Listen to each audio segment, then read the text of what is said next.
Umani ng batikos ang biro ni Pangulong Duterte tungkol sa ibinigay umano sa kanyang mamahaling sasakyan.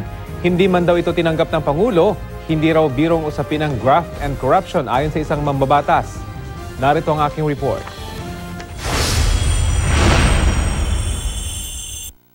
Tama totoo, nagbigay sa akin Mercedes-Benz. Ay, tangka yan. Punta ka sa PSG, nandyan sa compound. Hindi ko tinatanggap, lagay ko lang dyan. Interesado ang sinong taxpayer. Bilihin mo sa gobyerno, ipagbili ko. Mercedes-Benz.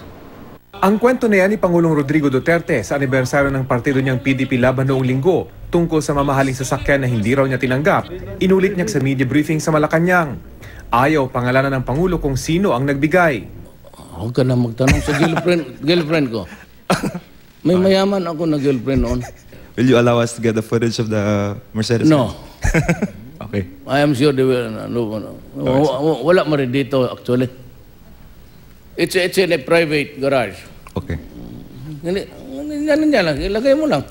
Kung ang Civil Service Commission ang tatanungin, wala raw sila nakikitang mali sa sinabing ito ng Pangulo. Dahil hindi niya tinanggap, walang transfer of ownership. Oo. So, at dahil hindi nga tinanggap, walang violation ng ating batas sa pagtanggap ng regalo. Pero ang UP National College of Public Administration and Governance o NCPAG, hindi raw natatawa kung nagbibiro man ang Pangulo. Sana yung mga ganong bagay ay seryosohin kasi whatever his actions are may influence others' action. Ayon sa NCPAG, bilang ama ng bansa, lahat ng mga nagtatrabaho sa gobyerno nakatingin sa Pangulo. Pero kung personal na kilala naman daw ng Pangulo ang nagbigay, may lusot naman daw sana. Di sabihin niya na saka mo na lang bigay sa akin pag wala na ako sa posisyon.